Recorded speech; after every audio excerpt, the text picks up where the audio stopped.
Assalamualaikum warahmatullahi wabarakatuh. Perkenalkan, nama saya Farda Silvia Pratama dari Program Studi Pendidikan Guru Sekolah Dasar Kelas Reguler A. Di sini saya akan memaparkan tentang materi pendidikan dan perubahan sosial.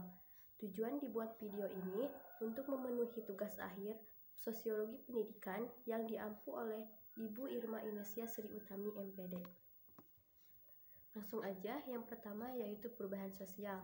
Perubahan sosial ini merupakan suatu gejala yang terjadi dalam kehidupan masyarakat dari suatu keadaan tertentu ke suatu keadaan sosial lain yang terjadi dalam kehidupan masyarakat. Menurut Charles Sumarjan, bahwa perubahan sosial ini terjadi pada lembaga kemasyarakatan di suatu masyarakat yang berpengaruh pada sistem sosialnya seperti nilai-nilai, sikap, dan pola perilaku. Dan yang kedua, menurut Kingsley Davis ini menekankan bahwa suatu perubahan sosial itu sebagai wujud perubahan yang terjadi dalam struktur dan fungsi masyarakat. Jadi, perubahan sosial itu dapat dikatakan sebagai perubahan yang terjadi pada struktur masyarakat seperti pola perilaku, pola interaksi, dan perubahan kultur masyarakat seperti nilai dan norma yang berlaku di masyarakat.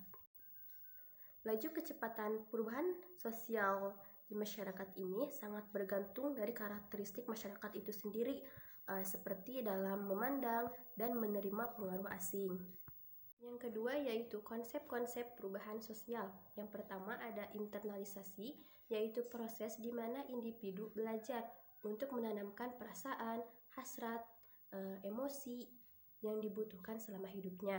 Dan yang kedua ada sosialisasi, yaitu proses yang dilalui individu selama masa kanak-kanak sampai ia dewasa dengan tujuan untuk mempelajari pola perilaku, pola interaksi yang terjadi di dalam masyarakat. Yang ketiga yaitu enkulturasi, yaitu proses adaptasi terhadap norma, aturan, adat istiadat yang ada di masyarakat. Dan yang kelima ada division atau penyebaran, proses penyebaran dari kelompok satu ke kelompok lain. Dan selanjutnya ada akulturasi, yaitu percampuran kedua kebudayaan tanpa menghilangkan kebudayaan sebelumnya. Dan yang terakhir ada asimilasi, yaitu percampuran dua kebudayaan yang lebih membaur. Dan yang ketiga ada bentuk perubahan sosial. Yang pertama ada berdasarkan waktu, yaitu ada evolusi dan revolusi. Evolusi ini merupakan perubahan sosial yang membutuhkan waktu yang sangat lama, lambat, dan berisi rentetan perubahan kecil yang terjadi secara perlahan. Dan yang kedua ada revolusi, yaitu perubahan sosial yang terjadi secara cepat yang menyangkut dasar-dasar kehidupan masyarakat. Perubahan revolusi ini dipengaruhi oleh beberapa unsur.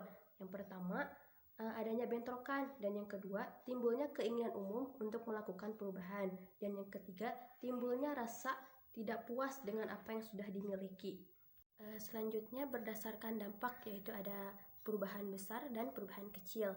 Nah, ada juga perubahan yang dikehendaki atau telah direncanakan, seperti penggunaan elektronik buku sebagai pengganti buku-buku di sekolah.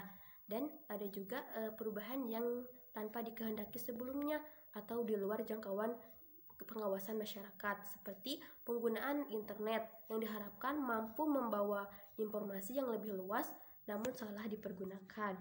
Dan yang terakhir ada perubahan regres dan perubahan progres. Perubahan progres ini merupakan perubahan yang membawa ke arah kemajuan sehingga menguntungkan masyarakat. Sedangkan perubahan regres yaitu perubahan yang membawa ke arah kemunduran seperti peperangan, bencana alam yang mengakibatkan kehidupan masyarakat dalam lingkungan sosial berubah total. Selanjutnya yang keempat ada dampak positif perubahan sosial. Yang pertama, majunya teknologi di berbagai bidang kehidupan masyarakat. Yang kedua, industri berkembang maju. Yang ketiga, tercipta stabilitas kehidupan masyarakat dan meningkatkan taraf hidup masyarakat. Dan yang kelima ada faktor-faktor perubahan sosial, terbagi menjadi dua, yaitu ada faktor internal dan faktor eksternal. Faktor internal ini berasal dari masyarakat itu sendiri, seperti bertambah dan berkurangnya penduduk, adanya penemuan-penemuan baru, adanya bentrokan, dan adanya konflik seperti perbedaan kepentingan dan pola perilaku. Dan yang kedua, faktor eksternal, yaitu di luar masyarakat, seperti halnya asimilasi dan akulturasi, terus adanya peperangan dan juga bencana alam.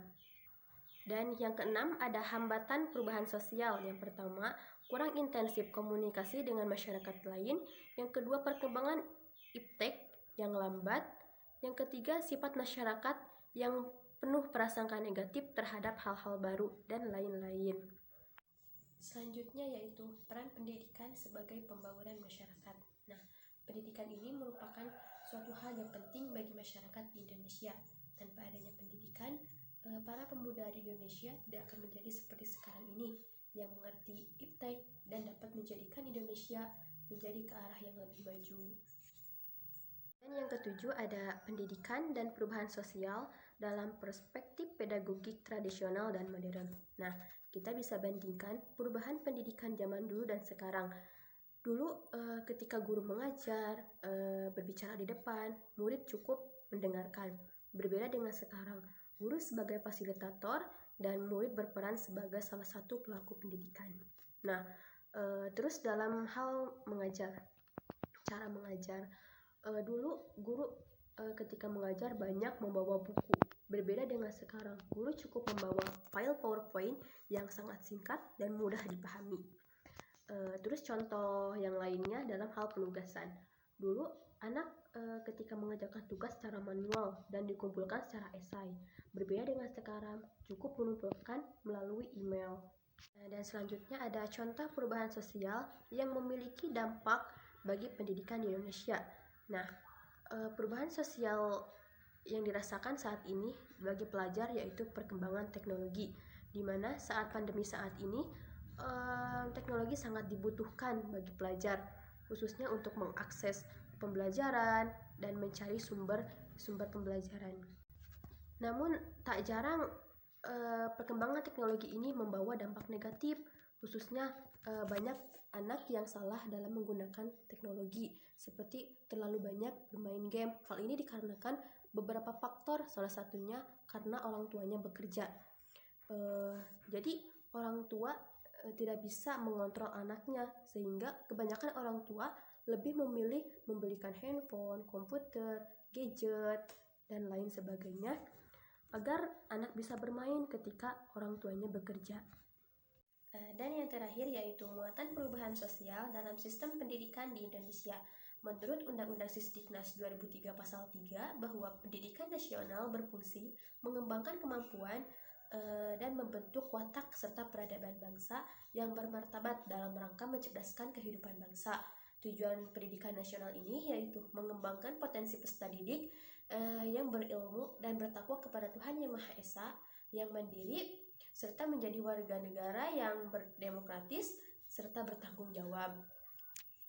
Dan menurut Pemerintah Republik Indonesia Nomor 19 Tahun 2005 tentang Standar Nasional Pendidikan, muatan nilai-nilai perubahan sosial dalam fungsi pendidikan nasional mengisyaratkan upaya pelaksanaan pendidikan yang memfasilitasi generasi masa muda untuk siap dengan apa yang akan terjadi. Mungkin hanya itu yang dapat saya sampaikan. Wassalamualaikum warahmatullahi wabarakatuh.